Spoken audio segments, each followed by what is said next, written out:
Good morning, everybody, and good afternoon, and welcome to this webinar on reporting adaptation through the Biennial's Transparency Report. I'd like to introduce myself. I'm Josh Edwards, the Communications Specialist at the Initiative for Climate Action Transparency, and I warmly welcome you here today for a webinar that collates quite a large body of work that ICAT and its implementing partners, in particular the UNEP Ndetu partnership, have been working on.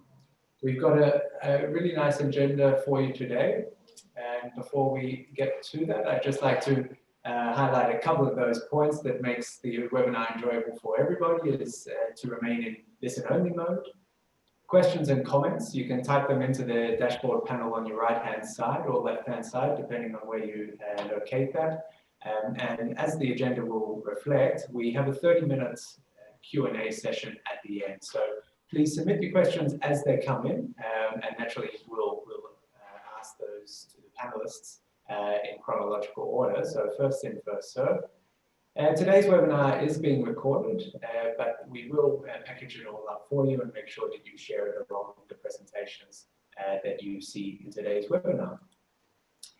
As an agenda standpoint, as you might be aware from the registration, we have an opening that covers the value of transparency in adaptation and transparency on the whole from Henning, Wuester, the director of ICAT, followed by the deep dive into the actual report produced by ICAT and Ndetu partnership, which is giving you guidance on reporting adaptation through the BTRs.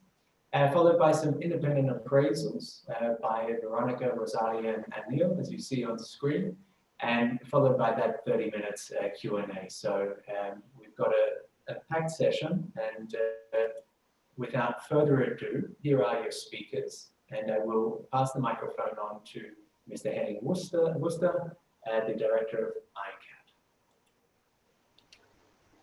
Thank you very much, Josh, and good morning, good afternoon, or good evening, colleagues.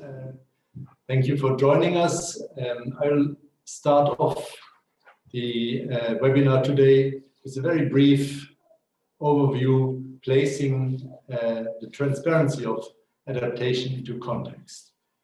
What I want to do is to introduce ICAT to you, explain why we believe transparency is so important and beneficial to countries, and then just give a very brief highlight on ICAT's adaptation activities.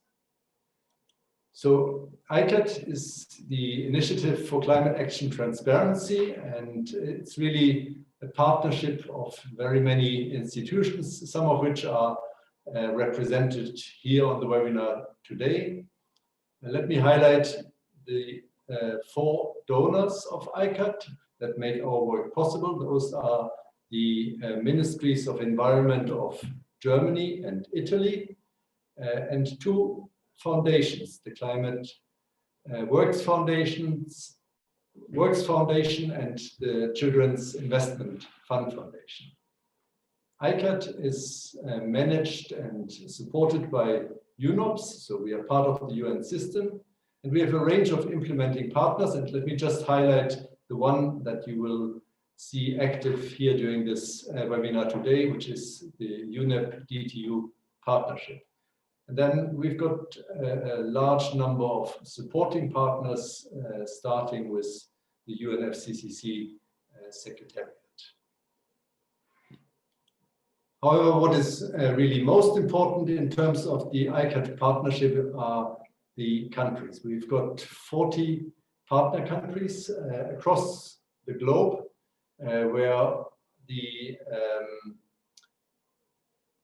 ICAT projects are currently being implemented. And you can see from the map here, this includes very large G20 countries, and it includes small island states and many medium-sized developing countries that are between those 2 extremes. So that's really the richness of ICAT to have that broad basis and partnership. So why are we talking about transparency? Of course, you all will know about the enhanced transparency framework of the Paris Agreement. And that is, of course, the origin of the term transparency. And it sets the boundaries for what countries are implementing. And we'll hear a lot about that with respect to adaptation in the next presentation. What I would like to highlight is that transparency for us, above all, is a way to build national ownership. So to engage the stakeholders that need to be part of climate action on the development and implementation side across different sectors at different levels of governance from the national to the local level. Then, of course, you have international accountability and the reporting under the Unfccc. And built on that, we also emphasize the importance of integrating a link to sustainable development in transparency efforts to make sure that climate actions, climate policies and measures are in sync with sustainable development priorities. And only on that basis will transformational change be necessary, the kind of transformational change that's required to actually meet the global climate objectives. So if you think of the Paris Agreement, then you have global objectives with regard to the 2 degrees and 1.5 degrees centigrade temperature limitations in there. What is required are policies that actually translate that into national action. And if there's an effective transparency basis, these policies can be based on evidence and hence actually be in sync with planning and based on the data that transparency frameworks then provide, implementation will be feasible and will then allow tracking of NDC actions. And this is a cycle that continues because in the next round, the ambition can increase. There is a possibility and indeed a need to move then further towards the achievement of global objectives. And the data and information gathered through transparency frameworks plays an essential role in making that possible. So ICAT's focus is really to support countries to track their NDC implementation, then to provide the basis for updating NDCs, and last but not least, to be able to better report on their NDC implementation as part of the enhanced transparency framework. And clearly, adaptation is a critical part of that set of NDCs.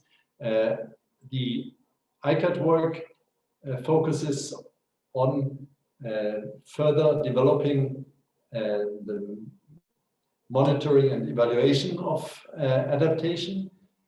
The basis for that is not very strong. I think that's fair to say. A lot of work is required. Certainly, M&E of adaptation is much more complicated than that of mitigation.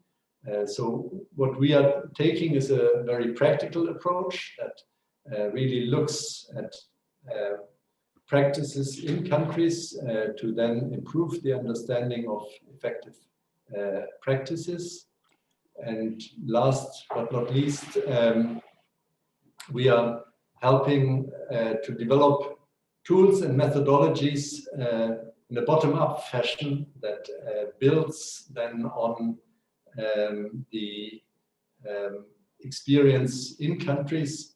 And I'm emphasizing in countries because we have country case studies where often the subnational activities are defining then the tools and methodologies that are effective and applicable to advance adaptation M&E. So just let me end by introducing the 5 countries that we are working with on adaptation. That's Bangladesh, the Dominican Republic, South Africa, India, and Kenya. And at least 2 of them are represented here on this webinar. So we, in a discussion mode, we can certainly go further into details when we get to the discussion. Thank you very much. Wonderful. Thank you so much also, Henning, for that introduction. So, yeah, thanks for the introductory presentation, Henning. And yeah, so essentially, before I begin on the presentation proper, I just want to highlight that the content about to be presented in this webinar comes directly from the guidance that we at UNEP DTU Partnership and at the ICAT project have recently published.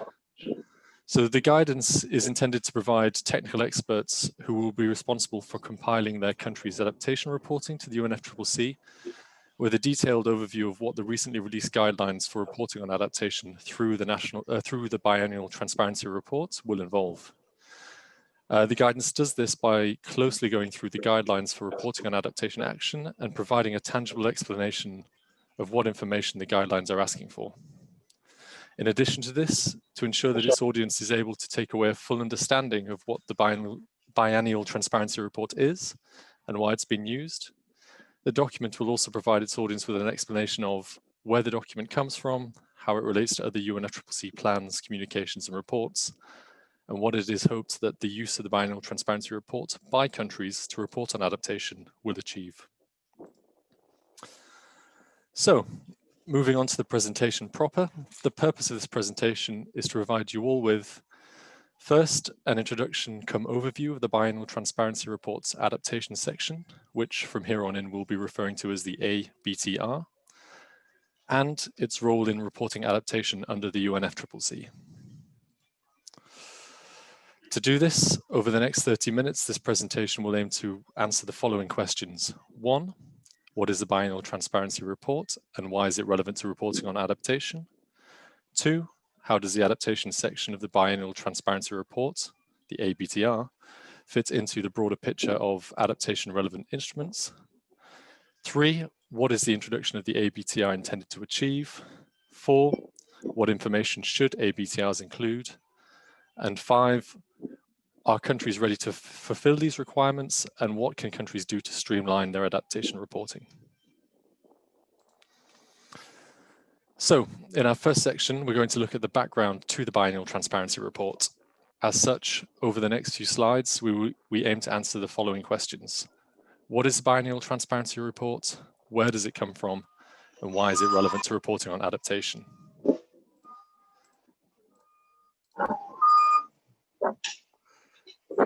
Sorry, could everyone just mute their microphones, please? So, to begin, as its name suggests, the biennial transparency report is a transparency-orientated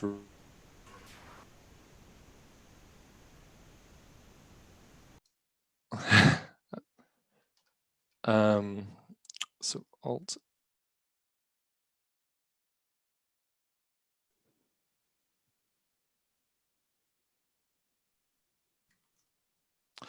Okay, I'll start that again. So, as its name suggests, the biennial transparency report is a transparency-orientated report that is to be produced, submitted by countries to the UNFCCC every 2 years. It represents a key component of the Paris Agreement's transparency infrastructure, which is known as the Enhanced Transparency Framework.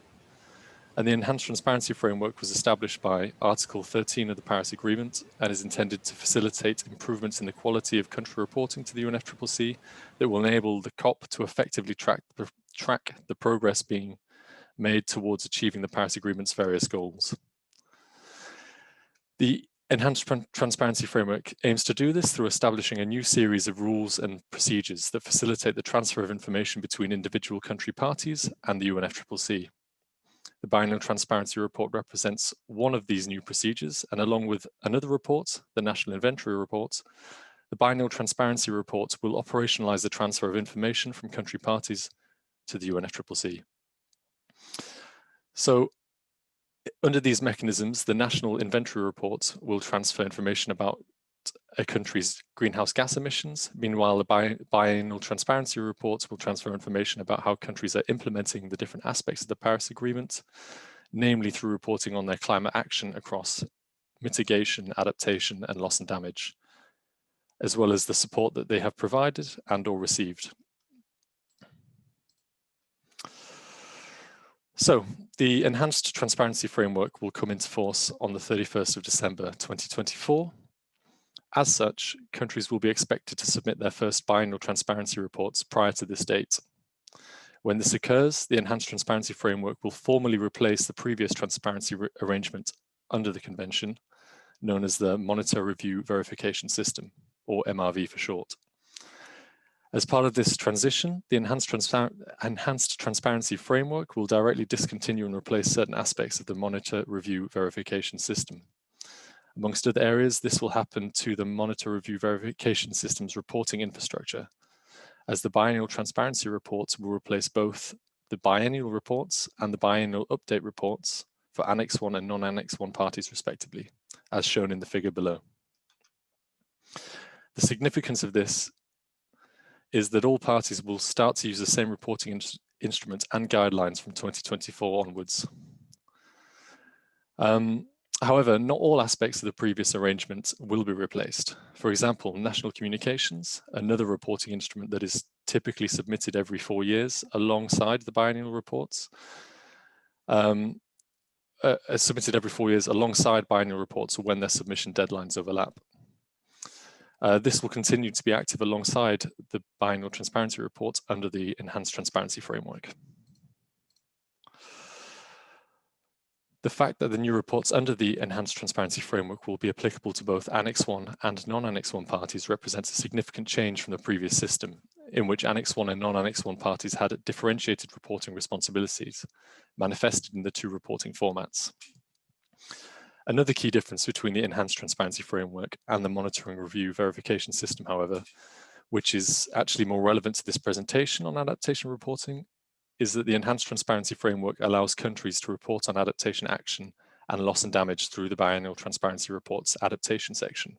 Again, what we're referring to as the ABTR.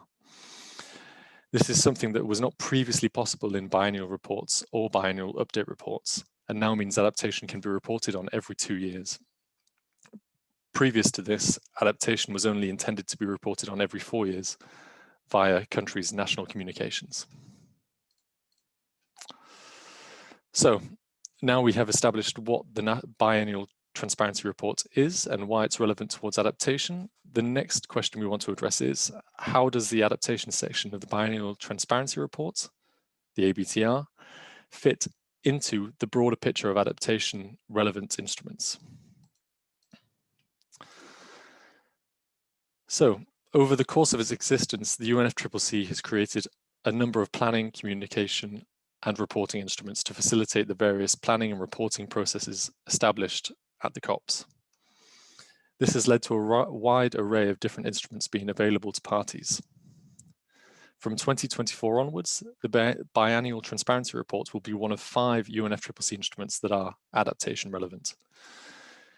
These instruments were all introduced to perform and fulfill different yet partially overlapping functions and mandates that can be difficult to model. However, to make sense of how these instruments complement one another, one can divide them into 2 broad categories: planning-orientated and reporting-orientated. As can be seen in the table presented on this slide, on the planning-orientated category, we have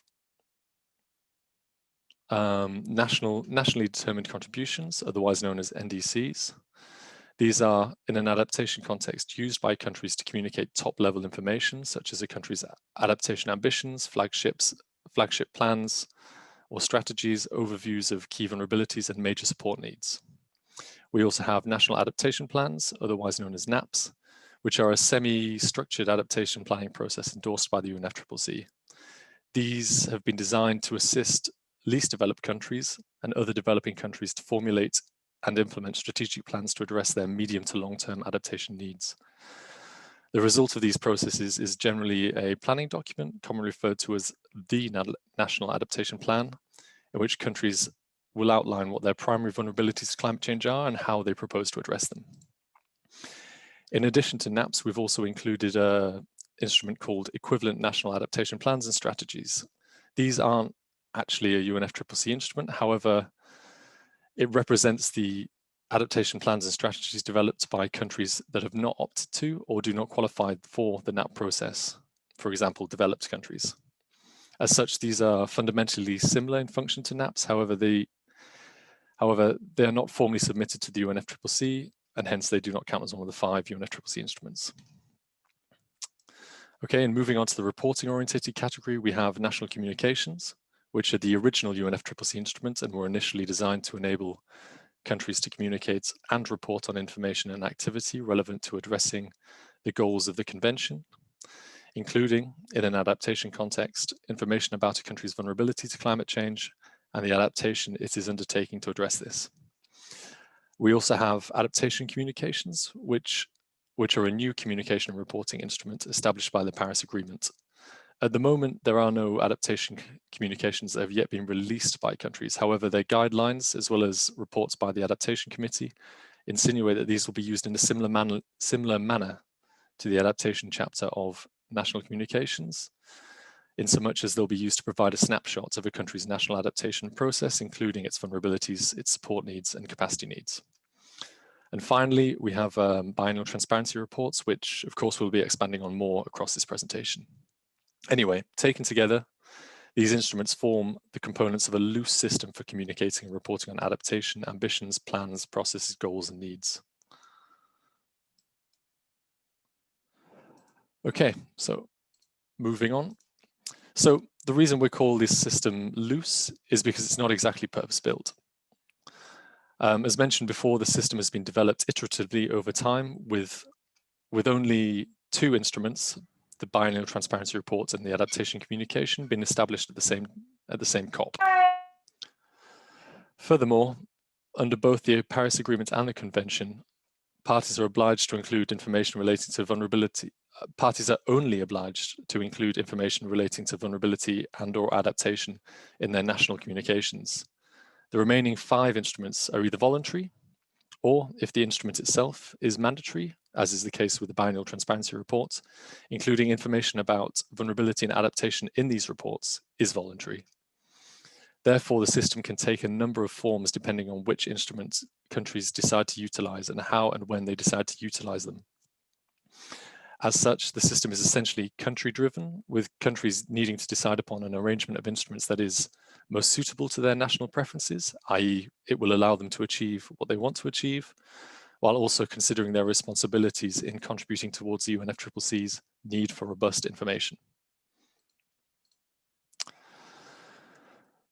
So, while this means that there are a number of arrangements available, we believe that for most countries, the makeup of their system following the coming into force of the Enhanced Transparency Framework would look something like the figure presented in this slide.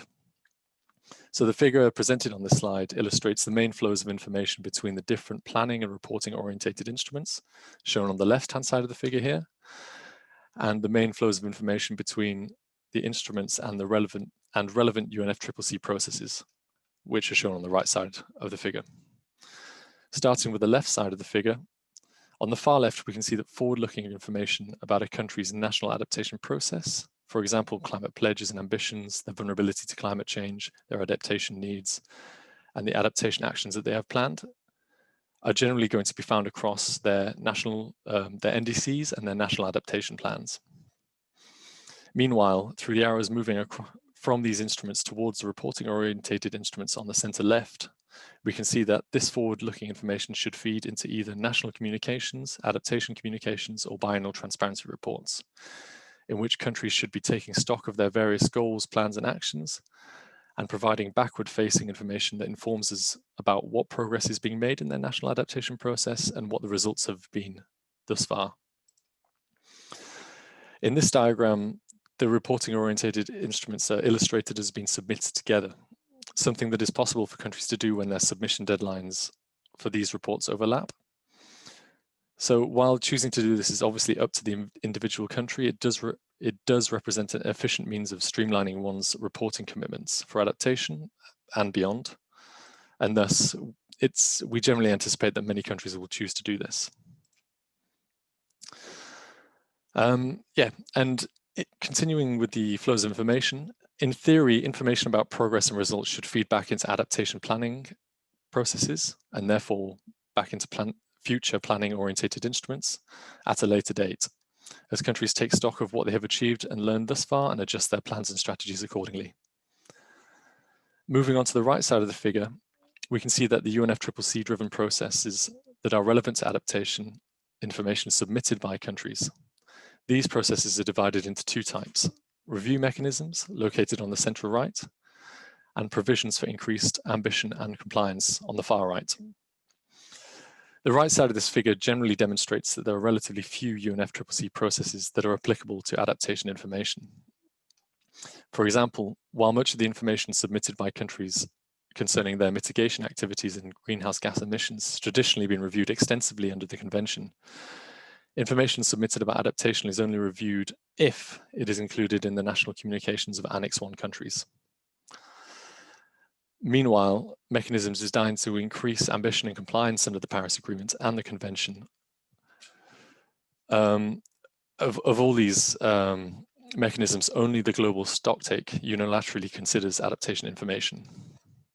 And the global stocktake itself is a new UNFCCC-driven process established by the Paris Agreement that is intended to monitor its implementation and evaluate the collective progress made in achieving the Paris Agreement's overarching goals associated with mitigation, adaptation, and finance. Reflecting the three goals, there will be a global stocktake for mitigation, a global stocktake for finance, and a global stocktake for adaptation, the latter of which is the one represented in this figure. As with reporting-orientated instruments, it is anticipated that information and knowledge generated by the global stocktake process, including information about good practices and lessons learned, should feed back into the planning processes of individual countries. Okay, so having defined where the ABTR fits into the landscape of UNFCCC instruments, the next two questions we want to answer are: what is the introduction of the ABTR intended to achieve? And what does this mean for country reporting of adaptation? So, looking at the first question, clues as to what the introduction of the ABTR is intended to achieve can be found in the overarching purpose provided for the Enhanced Transparency Framework for Action. The purpose, shown on the right of the slide, states that the purpose of the framework is to provide a clear understanding of climate change action, including, with relevance to adaptation, parties' adaptation actions, including related good practices, priorities, needs, and gaps. And it also states that the outputs of the Enhanced Transparency Framework, i.e. the Biennial Transparency Report, are intended to inform the global stocktake. As the only instrument under the Enhanced Transparency Framework designed to transfer adaptation information to the UNFCCC, the ABTR can be considered to be the mechanism through which the adaptation dimensions of these top-level objectives are achieved. So, what this purpose specifically suggests is that, on the one hand, the ABTR is intended to achieve a similar outcome to the adaptation chapters of national communications. Namely, it is meant to provide an understanding of the direction and status of the reporting country's national adaptation process. Doing this would typically mean including information about a country's vulnerability to climate change, how the country is adapting to this vulnerability, and the status and results of their adaptation actions, and any adaptation needs or gaps that they may have. However, the purpose also suggests that ABTRs are intended to go further than national communications. And they would do this by also contributing to the collective pool of good practices in adaptation, and through informing the global stocktake, they would also be facilitating the recognition of adaptation efforts from developing countries and contributing to our ability to assess the status of adaptation at global levels, including its effectiveness and adequacy. Moving on to the second question of this section, what does this mean for country reporting of adaptation? Due to the shortcomings in comprehensiveness, level of detail, variations in quality of adaptation reporting typically found in national communications, it's presently not possible to robustly achieve the latter aspects of the enhanced transparency framework's purpose.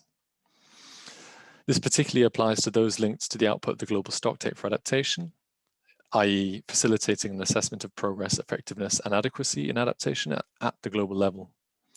As such, in order to achieve these outcomes, it appears that the overall standard of adaptation reporting through the ABTR will need to be higher than that which is presently conducted within national communications. This would include enhancing the quality and comprehensiveness of reporting. Furthermore, it seems that the ABTR has a designated role to play in facilitating the communication and sharing of good practices and lessons learned in relation to adaptation. Relevant good practices and lessons learned could include those lessons learned about implementing macro processes, for example, plans and strategies, or enhancing a country's institutional capacity to plan and implement adaptation, or on a more specific level, good practices established for implementing specific adaptation actions, for example, adaptation actions that are occurring on the ground. Okay, now moving on to section 4. Now that we have an idea of what the introduction of the ABTR is intended to achieve, we'll now turn our attention to the question, what information should ABTRs include? However, before looking at what information should be included in an ABTR, I believe it is important to quickly outline the following. As mentioned before, including an adaptation section in one's biennial transparency report is voluntary. As a result of this, all of the elements of the guidelines are also voluntary, meaning that countries are not obliged to include everything asked for by the guidelines.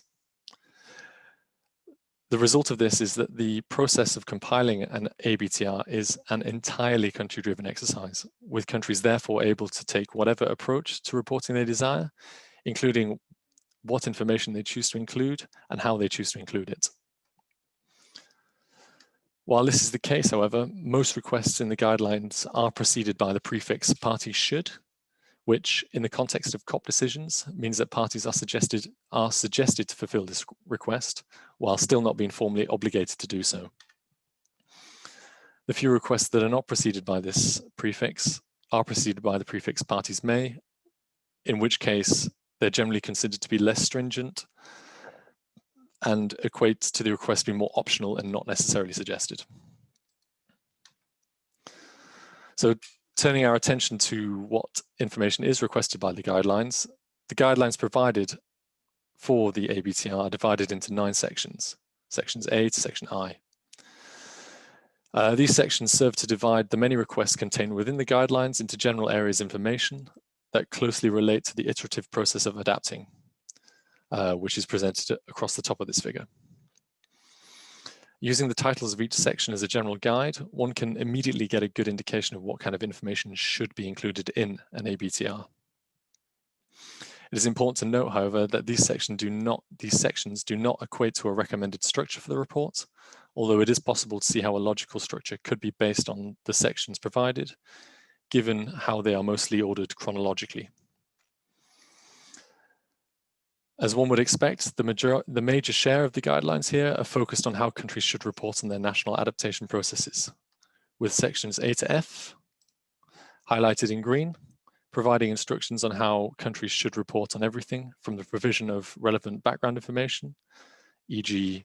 their national circumstances and the climate change impacts they're exposed to the adaptation priorities and plans, and finally to the observed results of these adaptation plans. Alongside the main component of the guidelines, section H, highlighted in the red box, also indicates that the ABTR should contain information about activities supporting the national adaptation process, So generally this refers to activities that represent cooperation between different parties, cooperation between governments and international organizations. It also knowledge sharing, participation in knowledge sharing forums, as well as conducting research on adaptation and climate vulnerability. Okay, and finally, the section of the title of section G in the gold box suggests that the ABTR could also include information on loss and damage if countries wish to include this. Finally, the last section, section I in the blue box, does not concern a specific sub-area of adaptation or related themes such as loss and damage, but instead allows countries to include any other information related to climate change impacts or adaptation, otherwise not covered by the guidelines. Okay, so focusing more closely on the guidelines that relate to reporting on the national adaptation process, i.e. those in the green box, it's immediately apparent that the increased levels of detail and stringency reinforce our assumption that adaptation reporting through the ABTR is intended to be more comprehensive than that which is previously conducted through national communications. Of course, you can't see this increased level of detail in this figure. However, it will become more apparent later in the presentation. Furthermore, the inclusion of guidelines towards areas such as national circumstances, institutional arrangement and legal frameworks as provided in section A and adaptation priorities and barriers as provided in section C has made the report more clearly aligned with the NAP documents being produced by many developing countries.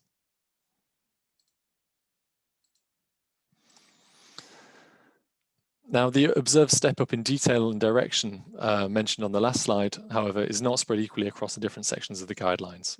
For example, the background information requested by sections A and B concerning impacts, risks and vulnerabilities, and a country's national circumstances and its adaptation relevant legal and institutional frameworks is largely consistent with the same information that is typically included in NAPs. Although having said this, section A, referring to national circumstances, institutional arrangements and legal frameworks, still represents a big step up from the guidelines for national communications, which do not request this information at all. Anyway, moving on to section C to F, here we can see a notable step up in the strength of the guidelines. And these sections really provide the core purpose,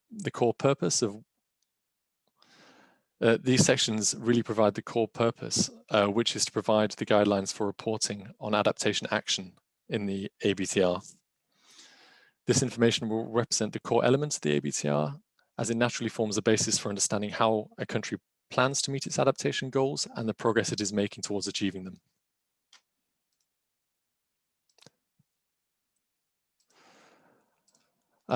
In providing this information, sections C to D request information about the forward-looking aspects of the national adaptation process, i.e. information about adaptation priorities, goals, plans, strategies, and actions, while sections E to F request backwards-looking information about how the implementation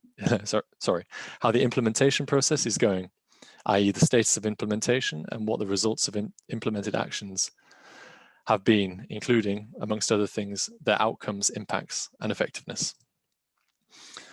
As with the background information requested by sections A and B, the information about priorities, goals, plans, strategies, and actions requested in sections C to D is likely to originate from other national documents, including NDCs, NAPs, and other adaptation plans and strategies, such as sector-specific adaptation plans.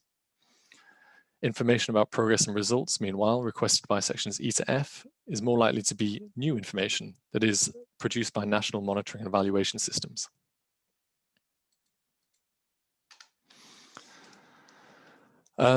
Okay, so in addition to the core information requested across sections C to F, the guidelines also request a range of supplementary information that helps to provide further understanding and context to the information about the planning and implementation of the national adaptation process that forms the core element of the ABTR. While we don't really have time in this presentation to run through each aspect of supplementary information requested by the guidance, the nature of this information can be exemplified by the requests made in sections D and F.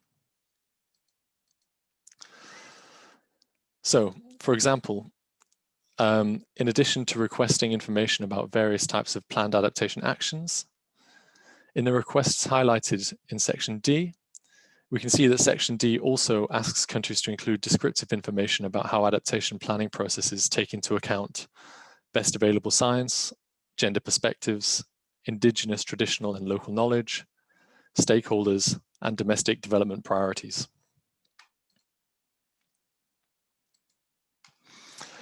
Likewise, as well as asking for information about the observed results of adaptation, section F also asks for quite extensive information about how adaptation is monitored and evaluated. Information requested in this mold includes descriptions of any domestic system for monitoring and evaluating adaptation, descriptions of work being done to develop or expand domestic systems for monitoring and evaluating adaptation, and descriptions of indicators and assessment methodologies used for monitoring and evaluating adaptation concepts such as resilience, reduced impact, and effectiveness. In general, not including the supplementary information requested in sections D and F would not necessarily be detrimental to the overall coherency of the report. In other words, the reports would still make sense without it. However, the additional understanding and context that such supplementary information would provide can play an important role in painting a more tangible picture of what is happening within a country and provide the plans and results presented in the report with a greater significance to the reader. So basically, to shorten that, we believe that these will be really important in producing good, coherent reports that really enhance our understanding of what's going on the ground. Okay, finally, I would like to end this presentation by quickly taking a cursory look at the two questions: are countries ready to fulfill these requirements, and what can countries do to streamline their adaptation reporting? So, looking at the first question, while it's not really possible to predict accurately how countries will react to the new guidelines for reporting on adaptation, past experience with the national communications suggests that the ability of countries to report on adaptation will vary significantly, with many countries with the lowest capacity unlikely to be able to effectively report on adaptation every 2 years. Having said this, most countries with structured national adaptation processes, such as NAPs, in place should be able to at least report on the requirements relating to their vulnerability, adaptation priorities, needs, and planned actions. Basically, background and forward-looking information, even if it is not possible to provide an update every 2 years. Regularly providing extensive backward-facing information, however, such as the implementation status and the results of planned action, will require countries to have domestic systems in place to monitor, evaluate, and report on adaptation actions being implemented. While in recent years there's been a significant number of countries that have started moving towards developing such systems, the number of countries at present with operational systems in any capacity is really quite limited. So in the short term, we're not going to see countries being able to fulfill all these requirements straight away. But in general, despite this sort of catch up that most countries need to do, it's generally expected that the adaptation reporting will improve over time, with countries gradually enhancing the reporting quality and scope as they build experience and domestic capacity in adaptation, monitoring, evaluation, and reporting. Having said this, owing to the methodological challenges associated with monitoring and evaluating adaptation in particular, the significant capacity needs many countries have, and the need for domestic monitoring and evaluating systems to be continuously financed, it is unlikely that all countries will reach the highest level of reporting outlined by the ABTR's guidelines, just in general. And finally, moving on to the last question. What can countries do to streamline their adaptation reporting? So for many countries, fulfilling the guidance provided by the ABTR in full will constitute a significant burden, which is something that goes directly against the UNFCCC's principle of not placing additional burdens upon countries. As such, in order to avoid this burden, countries need to be strategic and to find a way to do as much as they can in light of their resources and capacities. As such, in preparation of the enhanced transparency framework coming into force, countries can prepare by considering the ABTR's reporting requirements when developing domestic systems for documenting, monitoring, evaluating, and reporting on adaptation. Meanwhile, when the time comes to actually start producing the report, countries are able to draw upon a few provisions in the UNFCCC decisions. The first of which, as mentioned earlier, is merging the report with other UNFCCC commitments when submission deadlines overlap. This specifically applies to national communications and adaptation communications, both of which possess significant overlap with the ABTR with regards to the information that they're designed to contain. Finally, the last provision available to countries is that they can utilize cross-referencing. So under the guidelines for the Biennial Transparency Reports Adaptation section, countries are allowed to use cross-referencing to refer to information provided in previous reports. So this provision could be used to keep the report at a manageable size without excluding information that is contained elsewhere. In particular, it's anticipated that this will be used where information is not new or updated, therefore allowing countries to concentrate on reporting new information. Okay, that's the end of the presentation. Thank you very much for listening, and I'll pass you back over to Josh. Yeah, thank you for an extremely well-structured and concise presentation on the guidance. And on that note, a really big thank you to both yourself and the team at UNEP-DTU Partnership for putting together this practical explanation. I think this provides an extremely supportive and needed guidance to all those people who are soon to create that report on adaptation. And on that note, I'd like to also bring in the fact that we do have Henning Neufeldt, Head of Impact Assessment and Adaptation Analysis from UNEP-DTU Partnership, joining us for the webinar, and he'll be providing some summarizing comments and a wrap-up after some speakers now, which we have. First up, we have Veronica Ndetu, Head of Climate Change Unit from the Ministry of Agriculture at the Government of Kenya. So please warmly welcome Veronica, and I'll just make sure that you come in with your microphone. Thank you. I'll start with where Kenya is in reporting on adaptation. And Kenya has defined its priorities on adaptation through its very robust climate change policies and legal frameworks. And these include the nationally determined contribution, the National Adaptation Plan, and the climate change action plans that Kenya develops every 5 years. And that is also backed by the legal framework, which is the Climate Change Act, developed in 2016. This act puts in place structures and frameworks for implementing the NDC. Now, the NDC is implemented through the National Climate Change Action Plans that are developed every 5 years. And these action plans are the ones that are against which we report, or we are planning to report. The current one runs from the 2018 to 2022. So we are within the second National Climate Action Plan, which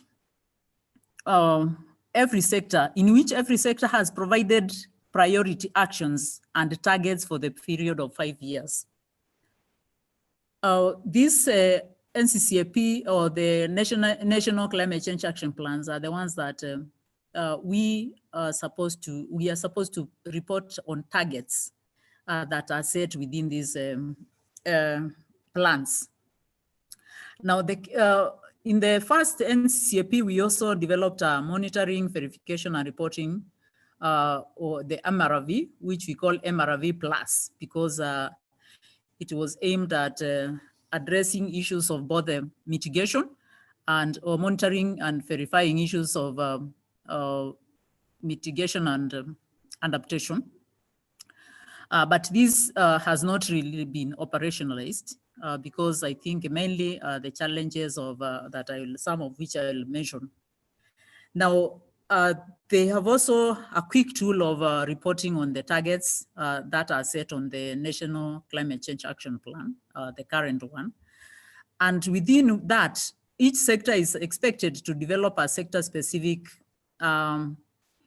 monitoring and evaluation framework upon which to report its targets against its targets in the national climate change action plans.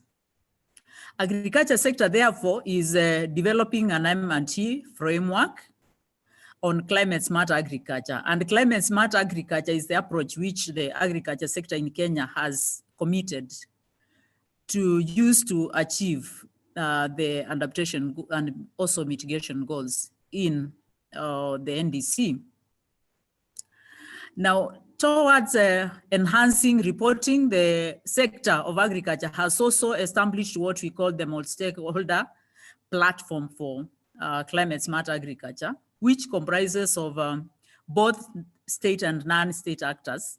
And these comprise of private sector, the NGOs, and even the academia, and the research institutions, because that is where we plan that the reporting on the agriculture sector is done. And it is that multi-stakeholder platform that discusses the reporting systems and the reporting framework for climate smart agriculture. So let me give an indication of how the document is going to help to improve Kenya's adaptation reporting. And in line with the ICAT strategy, Kenya is implementing the project that was mentioned earlier, that we are part of the 5 countries that are implementing the project. And this project is aimed at building capacity of government officials and other professionals at both national and county governments on adaptation transparency. Of course, with a focus to agriculture. And here we are going to be developing the methodologies, indicators, tools for adaptation. We also intend to pilot the M&T tools in a few of the areas.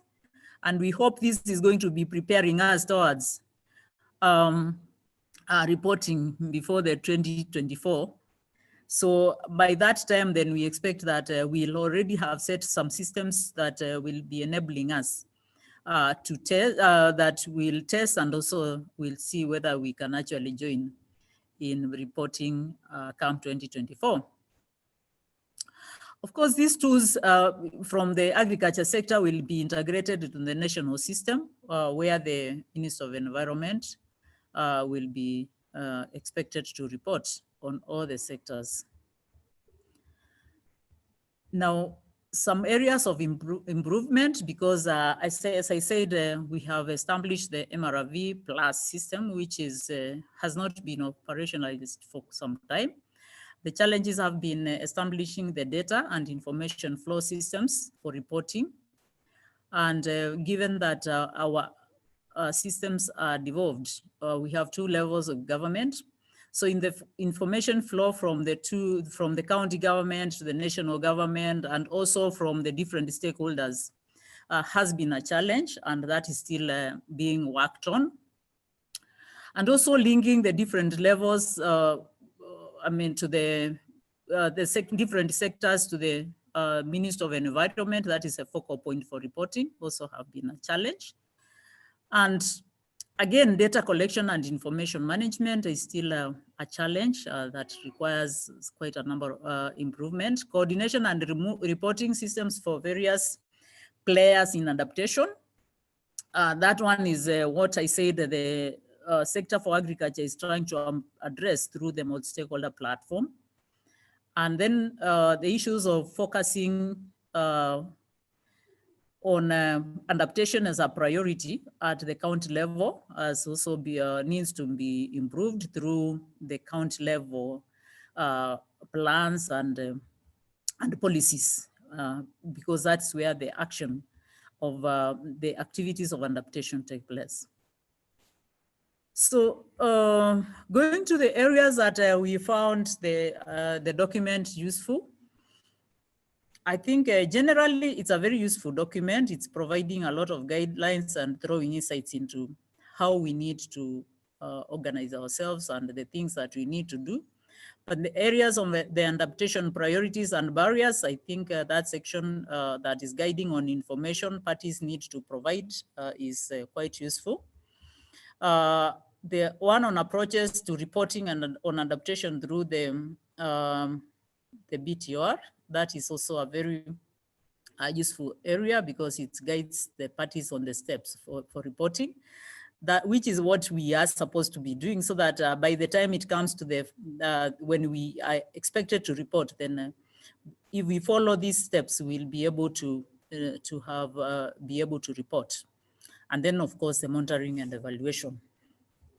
The challenges, of course, the things that need to be done in monitoring and evaluation are enormous: data collection, systems for information flow, and that requires enormous financing, which I think has been quite a hindrance in as we do establish our systems for monitoring, evaluation, and reporting. Then also the need to enhance technical and human capacity to support the reporting, and specifically the fact that we are required to report from 47 counties up to the national government level, and from several sectors reporting to the Environment Ministry. That's also quite, there is a need for human capacity development, technical capacity development, because most of the people that collect the data, most of the people that are supposed to transmit that data do not have the capacity to do so. Then also we do need to have, I don't know, but a way of establishing incentives which support comprehensive adaptation reporting. When we go to the different stakeholders, I mean, maybe government will report because as a party you are obliged to report, but you need that report from different stakeholders that are not necessarily government. What motivates them to report on adaptation? What motivates them to report on what to do, what to report? So I think those are the things that need to be thought about and addressed.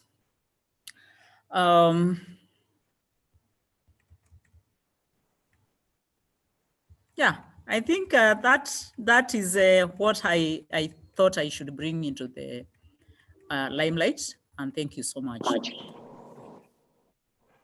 And thank you very much, Veronica, for providing that insight and the relevance of the guide from a contextual perspective in Kenya. And I think we already have a question in the chat that is referencing specifically to Kenya as well. I would like to, on that note, ask the speakers just to take a look into the chat to review some of those questions that have been proposed and to familiarize yourself with those so that we can answer those in the Q&A session. And next up, we have Rosaria Duvall, the head of Department for Adaptation from the government of the Dominican Republic. She will join us and she will bring us insight from there. Are you there, Rosaria? Hello, everyone. For us, what about this guidance, what we have to say is it is a very explanatory document, and it's a perfect manual for those who are introducing themselves to the enhanced transparency framework. Before we reading this guidance, we saw it as many reports and documents to present to meet our goals and information of adaptation as a country. But now we can better identify what we are going to work all those documents in a consistent way. It helped us a lot on how to make it functional synergies and what is especially expected to be found in each report or document. Before we were standing on the task of collecting all the necessary and relevant information for each report, well, now we see how to work with it. The work we did in our report instruments can be combined with our planning documents.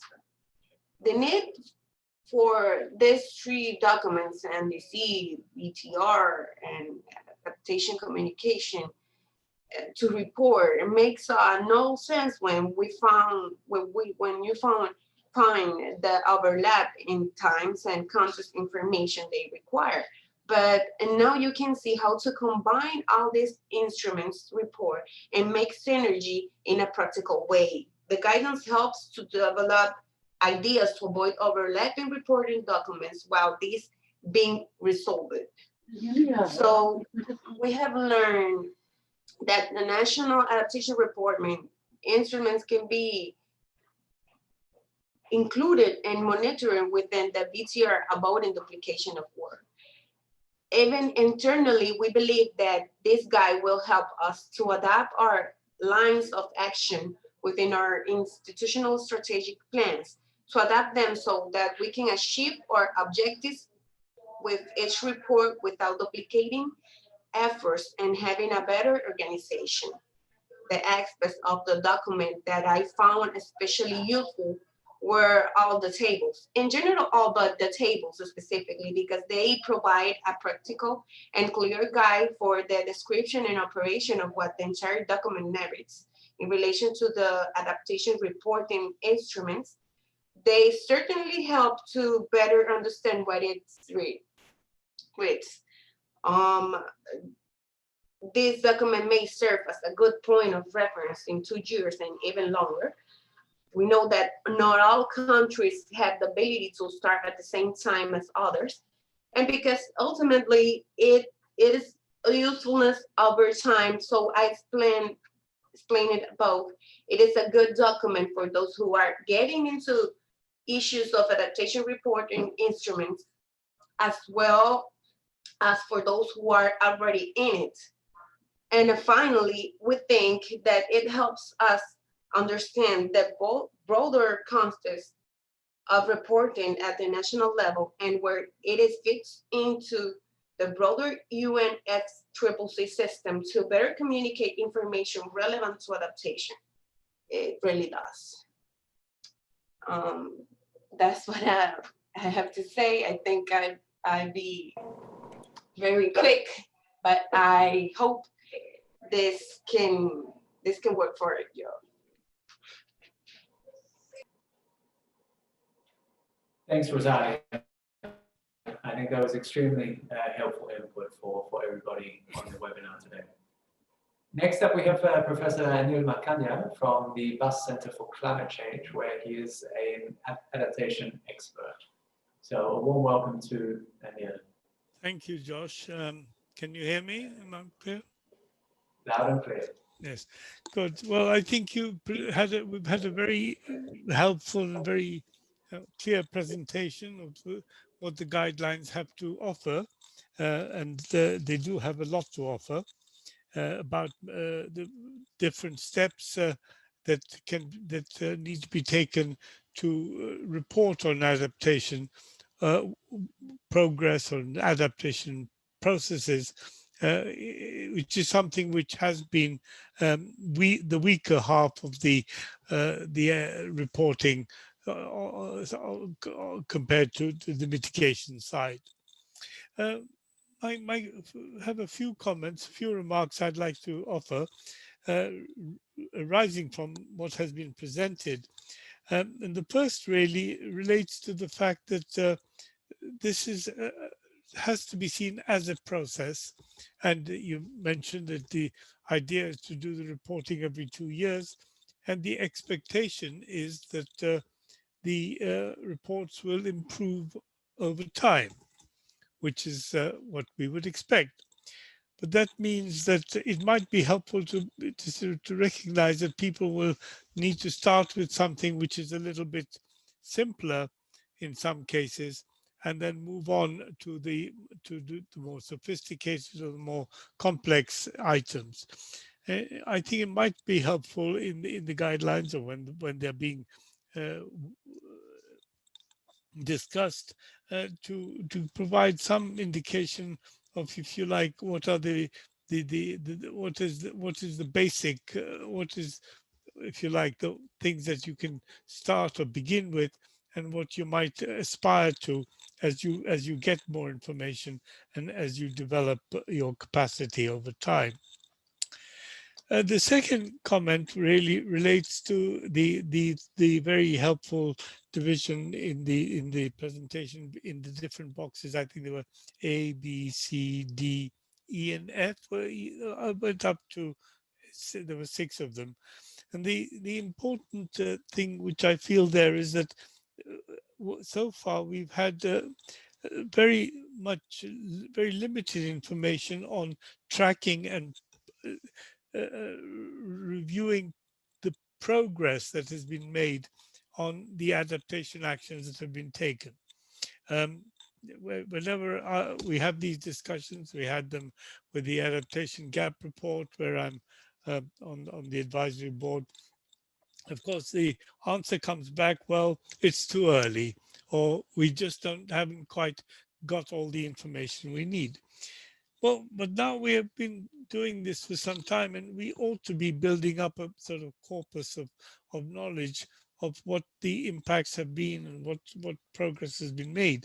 And the important thing there is to have a feedback loop, so that when we get this information, it can be used for the next round when we design the earlier stages. That is the stage of planning, or selecting priorities and selecting the instruments to carry them out. And this won't happen automatically. So part of what adaptation teams in countries need to do is to have something built in, to have a mechanism built in to make sure that there is to allow for the possibility that these this feedback takes place, and that the next time round it feeds into the early stages of the process. Now, I felt that was kind of missing from the presentation. Hope that this can be built in and can be recognized. Again, seeing the thing more as a process will help. My third comment really is to say, well, a lot of this is great, and the guidelines are very helpful. I wonder if there will be support available to countries to be able to see this through, to be able to walk them through some of it. I saw in the chat a number of people said, you know, is there some guidelines, further guidelines to help in these areas? And this is something which I think would be very helpful. And my last point, I think Veronica made a good point, just saying that we, for all this reporting that needs to take place, how can we build in some real incentives for people to provide the information? It's not automatic. It doesn't follow that if you say it needs to be provided, that it will be forthcoming. Are there ways that we can build in some incentives into the system of providers of information? I don't have the answer to that, but it's something we may want to think about and may want to bring into the discussion. Thank you very much.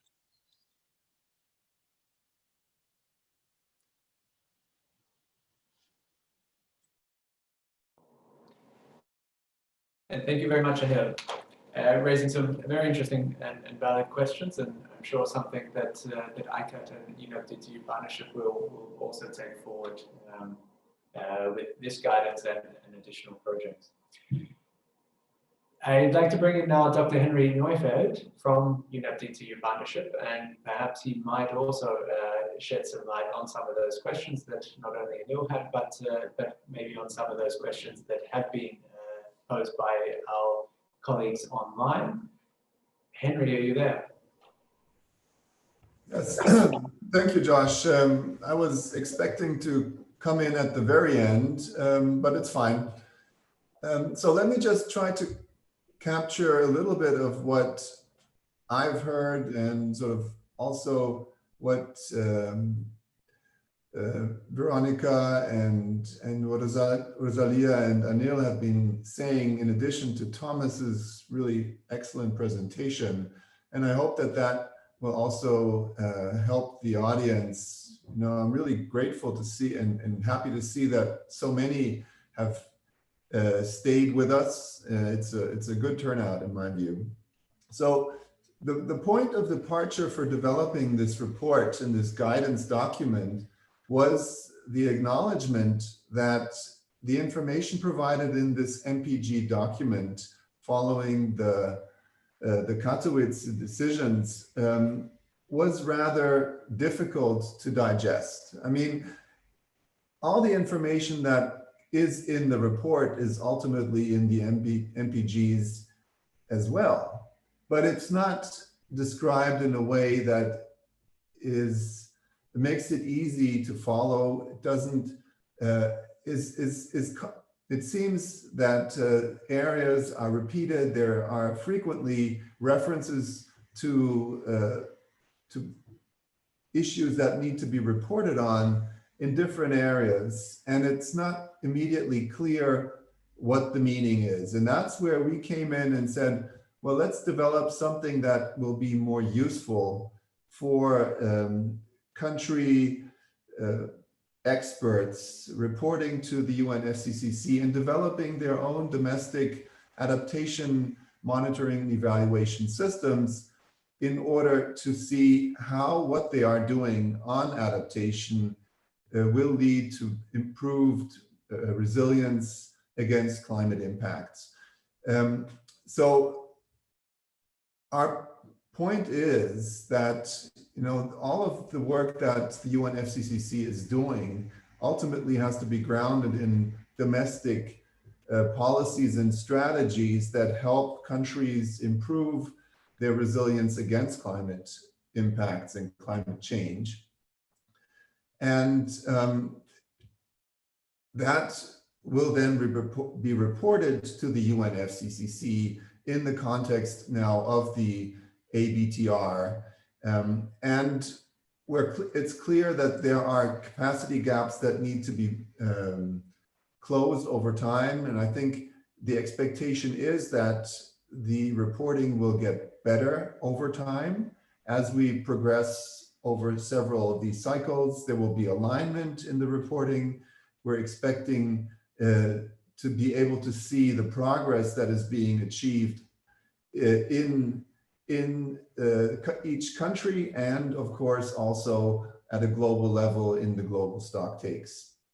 So these are really important issues for the global adaptation community and for each individual country to follow up on how they are doing in matching their targets and goals with what they are achieving in the results. And the ABTR framework, the Enhanced Transparency Framework with the ABTR is a good framework for doing this in principle, but it needs further clarification. It needs more content, because currently we still only have the headlines.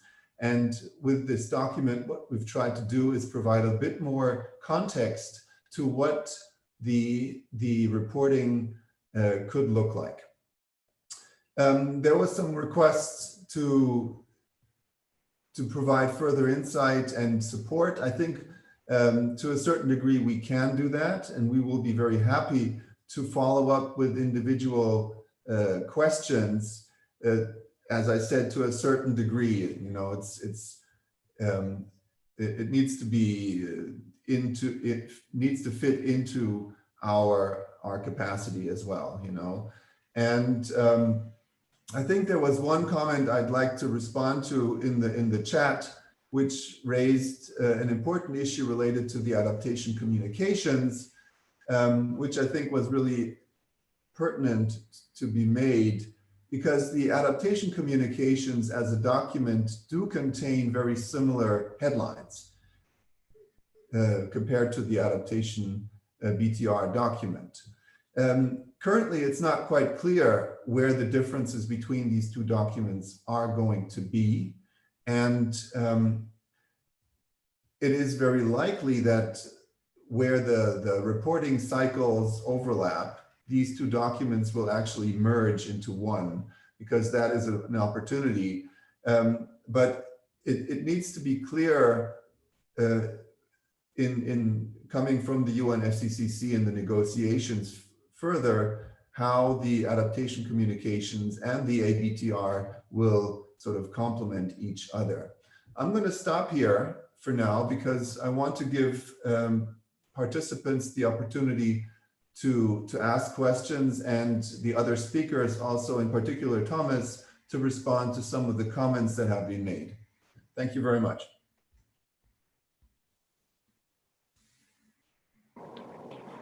Thanks, Henry. Thanks for that input and giving a bit of an overcap about how things are going to go forward.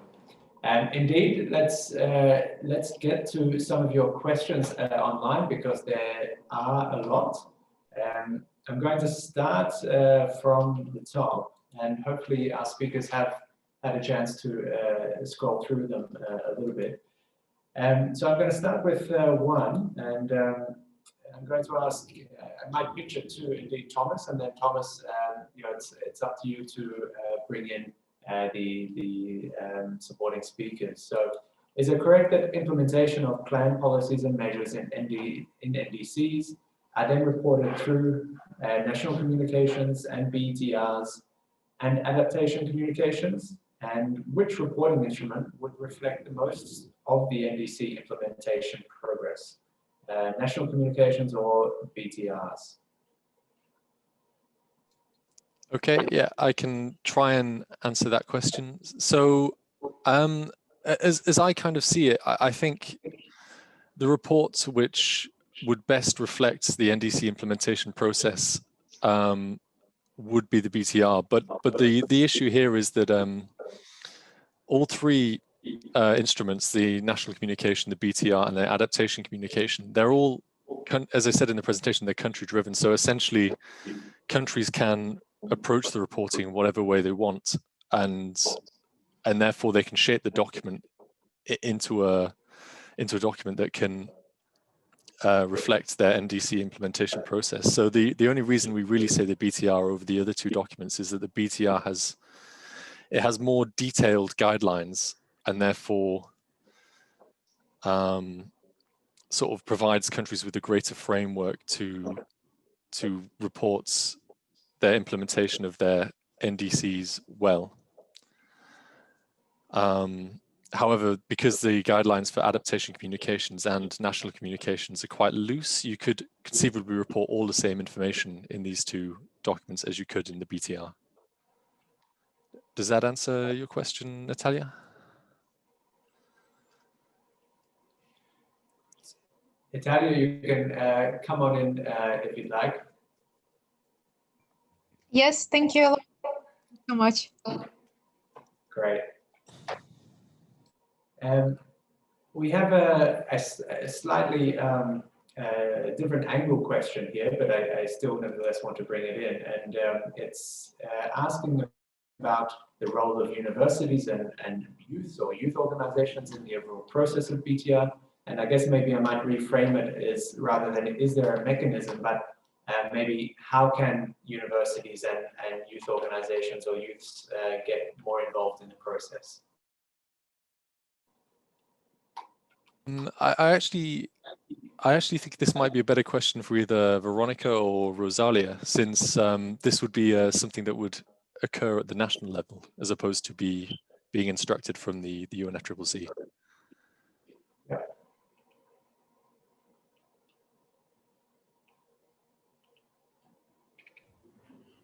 Veronica or Rosaria? Okay, thank you. I think as I had indicated that the universities have been part of the system in Kenya in developing the monitoring and evaluation framework and systems.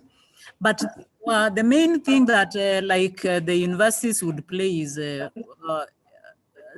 scientifically analyzing for us the issues and giving us the information on what are the, when you implement certain actions, what are the results? And I think that is mainly what currently the role they have been playing for us, getting for us the situation, the analysis of the situation as and the achievements through when we implement certain actions. And I think there is a big room for the universities and the research to continue doing that. Maybe there could be other things to be added. Thank you.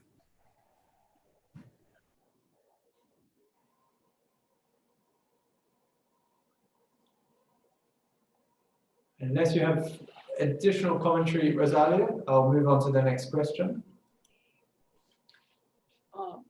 For the next question, I can say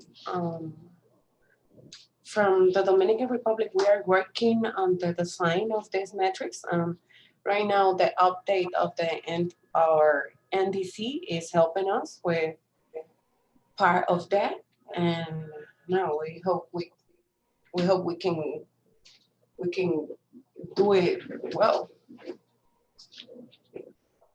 And the other question is from who? From Nehari? Can you confirm it? I'm not sure which question you're referring to.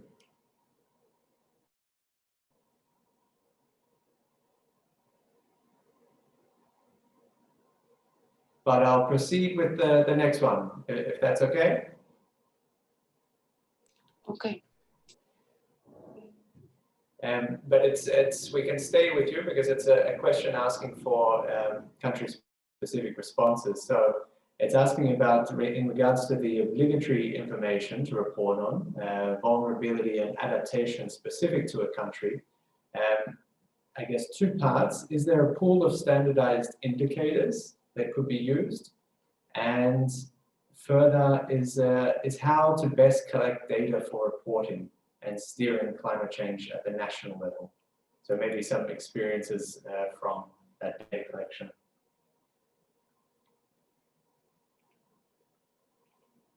Also to both Veronica and Rosaria. Excuse me, can you repeat it again? Yeah, it's looking at if there is a pool of standardized indicators in regards to vulnerability and adaptation of a country when these are two obligatory pieces of information to report on. And the second part is asking how your experience in what is the best form to collect data for reporting.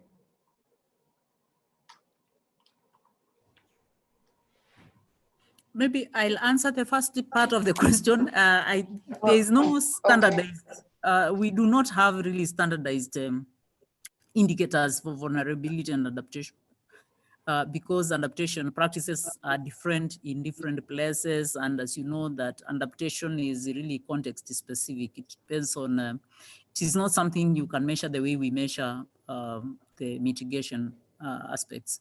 So that is not yet a situation, and each country, and I think even each region has their things that they can call adaptation.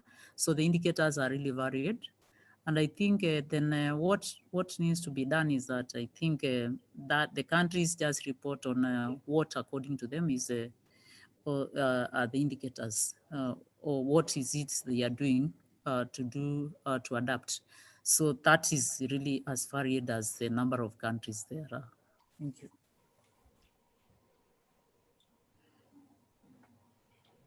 Okay, thank you, Veronica. Okay, I have to say, we do not yet have a way to measure vulnerability. For example, as I said, we are in a national work on how to be able to monitor the adaptation in our country. We don't have set it all in yet. But we are working for that. We are developing projects. We're going to to work with the local level on our country for identify all that information that can help us to develop these indicators for measure or monitoring vulnerability, adaptation, and all.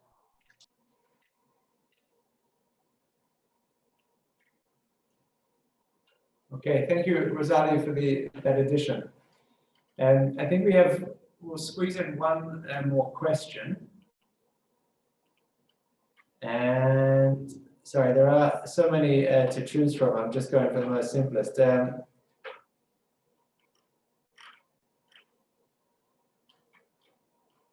Okay, maybe staying on the metrics and indicators to keep things consistent is how will the metrics for adaptation, so adaptation indicators in the frameworks of the ETF,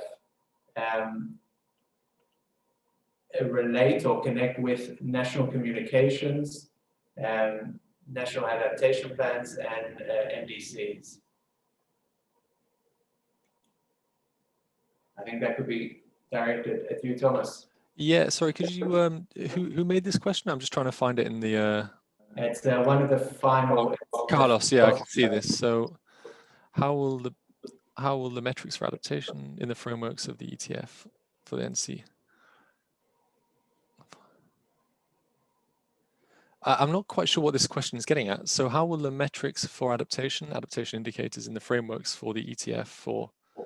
Is there an extra part of that question that I'm missing? So Carlos, if you want to just come in and clarify if it's how it's connecting those indicators. Thank you very much for the time, for the opportunity.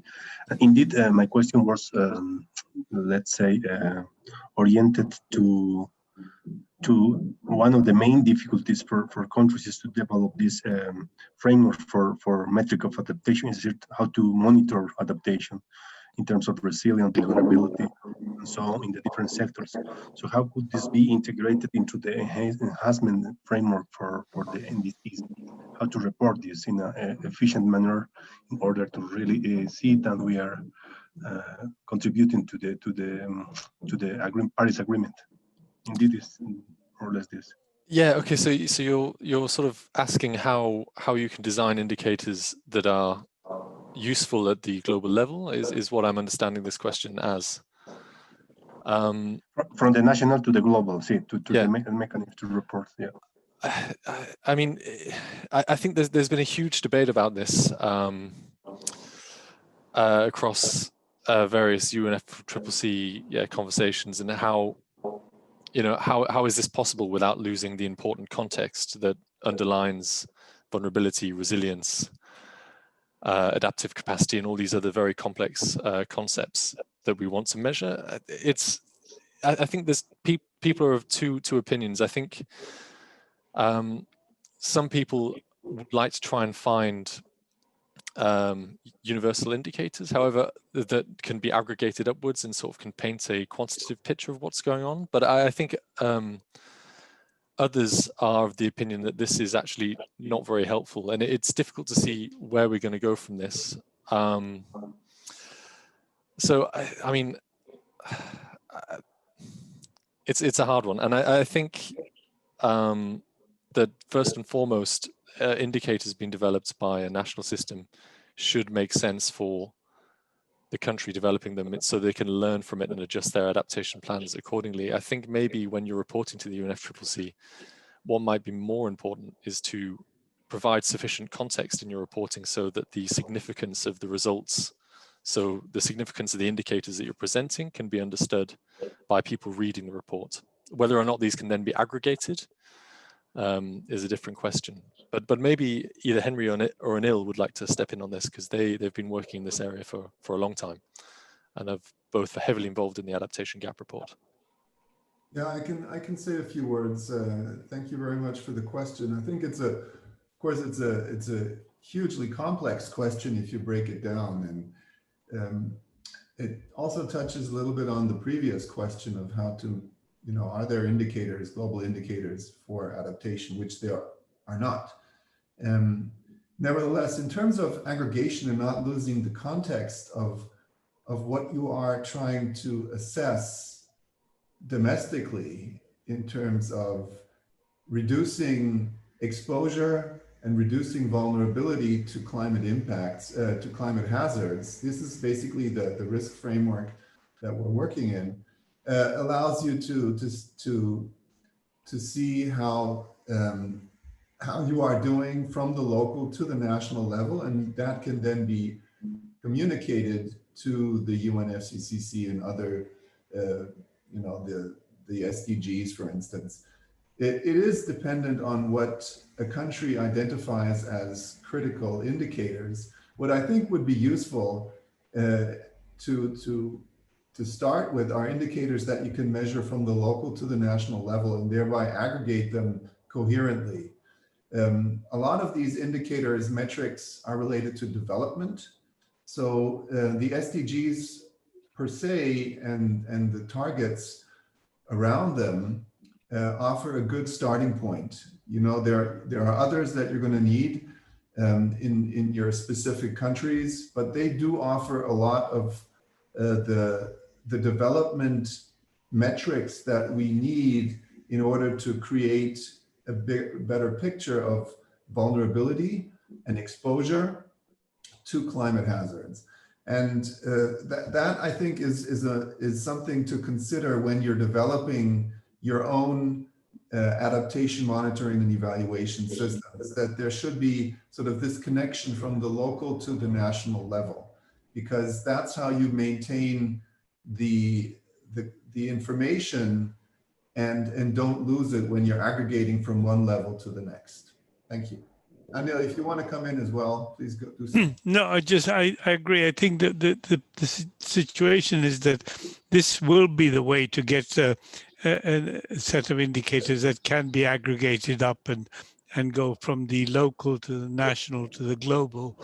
The framework that we are working with in the Adaptation Gap Report is setting this out as a framework, but to populate it, we need the information. And at the moment, we don't have that enough to be able to say, yes, we are making progress globally, or I suppose as yet, that's something which we have got some qualitative indicators in some cases, but we are working towards that. Thank you.